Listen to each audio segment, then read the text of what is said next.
இன்றைக்கி நான் cauliflower fry பண்ண போகிறேன். அதுக்கு என்னெல்லாம் வேணும்னா, ஒரு சின்ன காலிஃப்ளவரை இந்த மாதிரி சின்ன பீஸாக கட் பண்ணி சூடு தண்ணியில் சால்ட்டும் போட்டு இன்னும் வேக வச்சுருக்கேன்.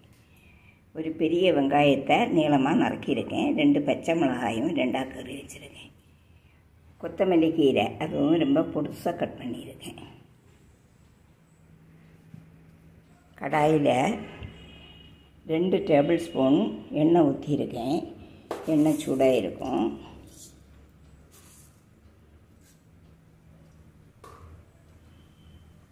கடுகு, இது பெருஞ்சீரகம் 2 டீஸ்பூன்,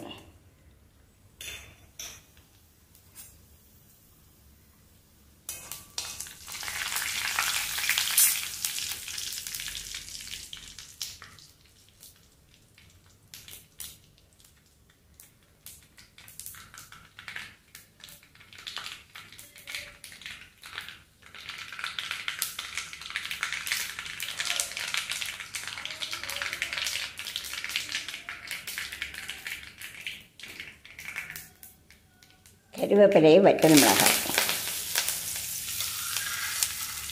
போட்டு இந்த வெங்காயம் நறுக்குனதும் பச்சை மிளகாயும் போடணும்.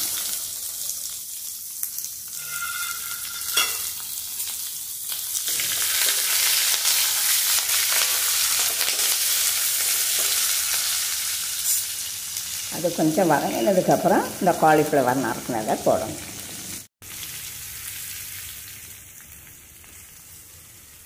வெங்காயம் வதங்கிடுச்சு. இந்த காலிஃப்ளவர் நறுக்கினதையும் போட்டு 1 டீஸ்பூன் மஞ்சள்தூள், 1 டீஸ்பூன் சில்லி பவுடர் இவ்வளவும் போட்டு நல்லா கிளறி கொடுத்து கொஞ்சமாக தண்ணி வச்சு வேக விடணும்.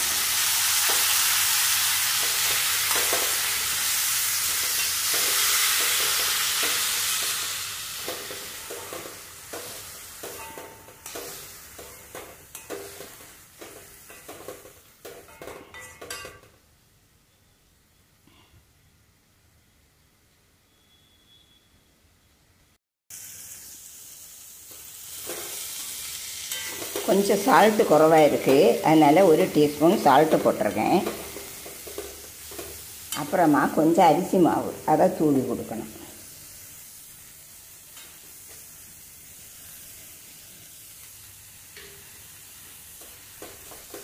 நல்லா கிளறி கொடுக்கணும்.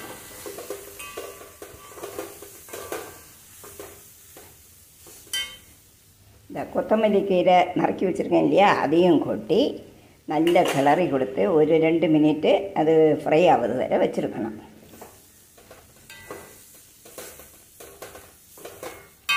சால்ட்டெல்லாம் சரியாக இருக்கான்னு பார்த்துக்கணும். காலிஃப்ளவர் ஃப்ரை சரியாயிடுச்சு.